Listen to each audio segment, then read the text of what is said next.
Today, we're taking on all things cold-hearted. Wait till you hear this next story. How cold was this judge? Take a look. A Kansas judge is under fire for his controversial ruling after he labeled two teen girls the aggressors in a sex abuse case. 67-year-old Raymond Soden allegedly contacted a 13 and a 14-year-old girl and offered them money for sex acts. But the judge said the girls were partially to blame. According to transcripts, Judge Michael Gibbons referred to one of the girls saying, "So, she's uncomfortable for something she voluntarily went to, voluntarily took her top off, and was paid for?" The judge also said they were certainly selling things monetarily that is against the law for even an adult to sell. Soden was sentenced to 6 years in prison for electronic solicitation, which is 8 years less than the guidelines call for. Was this judge's ruling just plain cold?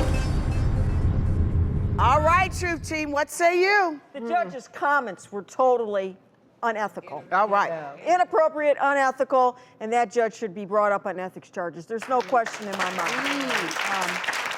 The penalty, that's always left in the discretion of the judge. We can never question a sentence because of what the judge does as long as he or she is within the framework provided by the law. We have seen cases like this, like the Brock Turner case in San Francisco, where that judge gave a light sentence, or what a lot of people believe to be a light sentence, to a student that had raped another student on the Stanford campus. And not only did he That was the girl that was unconscious. Yes, and he faced such backlash in the media, but he was also recalled. So activists, actually went to the ballot box and had him recalled. So judges can face disciplinary action from the judicial branch, but they can also be recalled, because judges in most states and most counties, they're elected officials. Right. They serve at the pleasure of the people. So if they make comments like this, which are outrageous, that judge may find himself out of that office the next time there's an election in that county. Well, what is a citizen to do if they have an issue with a judge, a legitimate issue? What can they do? They can file a complaint. There's a presiding judge, right, Judge Mary, at every Well, you file a courthouse. complaint. We have a judicial tenure commission in Michigan. You would file a formal complaint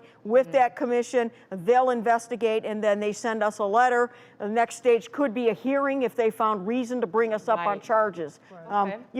I'd get those letters every so often, and I'd see, whew, we're not taking any action. And there are websites too that actually rate judges. Like there's Yelp for restaurants. Wow. There are websites where you can go and write your experience, with that you had with a judge in a particular courtroom. As with lawyers. Yeah. Well, we don't want to talk about that, Judge Mary.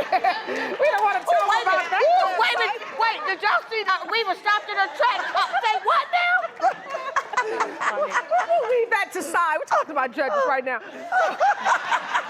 Yeah, this story's about judges. This story's about bad judges. Bad judges, cold-hearted judges at that. Bad judges. Yeah. But anyhow, those comments and those complaints can really impact a judge if they're trying to get a higher office or they want to go from the state bench to the And federal re-election, bench. because if you're going to run against me, you're going to say, look what this judge said. Yeah, Go to that website and all of those complaints are there. So. Right. Yeah. I learned so much doing the show. I do. See, we help y'all get to the truth on Face the Truth.